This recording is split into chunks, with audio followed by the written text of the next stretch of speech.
Netflix managed to beat inflated estimates across the board in the second quarter. Let's dive into whether the already hot stock will run further. Jamie Lumles covers the media space for Third Bridge. Jamie, good to see you here. Two different ways to look at this quarter, I suspect. Third quarter guidance, a little squishy, but the quarter itself, I think, blew some minds. What's your take on the results? So I think there are a couple of things to look at here. And the first number that I believe most people look towards when the earnings came out is, of course, what's going on with subscriber growth. To start off this year, the two big questions were what is going to happen with the ongoing rollout of the ad tier? And then also, can Netflix pull it off when it comes to launching its crackdown on password sharing and then having those paid shared accounts? And based off of these numbers, with 5.9 million subscriber ads, it does seem that they're building momentum in both initiatives. And that's definitely important because when it comes to underlying profitability, each incremental user from those shared accounts is directly contributing to that bottom line and can definitely create substantial opportunity for the company. And also just looking at the potential of this move, one thing that we've been hearing from experts is of the potential 100 million households that Netflix believed were sharing passwords before this initiative began, up to half of those could probably be ultimately converted to paid customers, which would represent significant growth for the company. And it does seem that they are moving in the right direction to start to capture some of that growth. Jamie, how much of this, though, has already been priced into the stock? Because we're looking at shares under pressure after hours. Yes, their guidance came up just a bit light, but we've already seen so much of this optimism, it seems like, already baked in. So if we think about where Netflix is going from here as a company, while it does seem to be seeing some progress, some momentum in a couple of these different areas, the future has its fair share of challenges. I think on the one hand, competition remains hot. There are so many players out here all trying to scoop up share as they work on scaling their streaming platforms. And there's also the degree of uncertainty around what exactly will the impact be of the dual strike in Hollywood. As of right now, pipelines are frozen. While there may be about a year's worth of material that Netflix is going to be able to release, that is the lifeblood of a streaming platform's success. And an ongoing concern about that can definitely have some consequences down the road, particularly as the velocity of content being released on platforms start to slow. From what we've heard, based off of what the experts we speak to say, Netflix is in the pole position in its ability to ride out this strike. But at the same time, if they start to see, or users start to see content not released as quickly, they might start to cancel their subscriptions, which could present certainly a large headwind down the road. Jamie, it sounds like no catalyst ahead, at least from a positive standpoint for Netflix.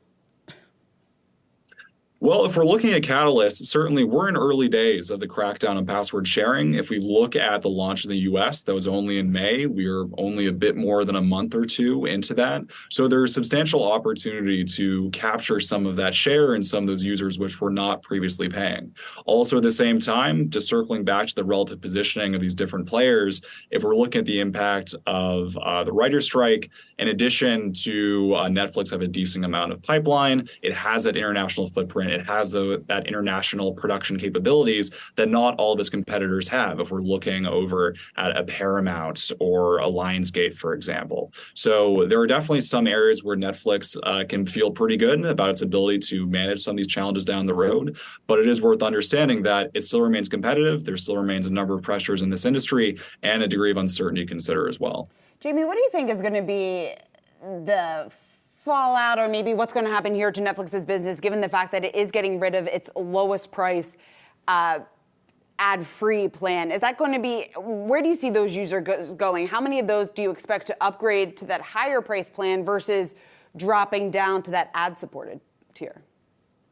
It's a really good question, and this is one of the interesting questions for Netflix because ultimately it comes down to, of course, how much are users willing to deal with ads and how much are they willing to pay not to have that. What's interesting from Netflix's standpoint, and this is what we've been hearing from our experts, is that for them, for a while, it has been much better for Netflix to have users on the ad-supported tier because in addition to the basic fee of $7 a month, they can generate upwards of $5 to $6 in ad revenue on top of that, which would make it overall a larger revenue contributor than that basic plan which Netflix just canceled. So by and large, for them, if users do navigate towards that ad-supported tier, that could be a windfall in terms of generating increased revenues per user. But at the same time, certainly eventually, I'm sure Netflix will be happy to see people get into those more higher price plans, which can definitely contribute to stronger ARPUs as a whole. And Jamie, so we have really some better than expected paid additions from Netflix. That's good for Netflix, but is that bad news? And I'm just looking at some of the competitors here. Paramount, you have Disney Plus, and you have Hulu. Are we looking at a really disastrous earnings season from all the streamers not named Netflix? So one of the big things to keep in mind for those other streamers, the fact that, of course, for them, in addition to trying to scale their platforms, try to make the economics work for that part of the business, they still are trying to support the legacy linear distribution model, be that through box office results or cable or the fall movie lineups. And for them, we might really start to see some pressure, which was already mounting over recent quarters. On top of that, then having the disruption of the dual strikeout in Hollywood. What we've been hearing from our experts is that basically the fall lineups are already considered a wash. So a player like a Warner Brothers Discovery, a Paramount, a Disney will really start to feel some pressure on that portion of their business.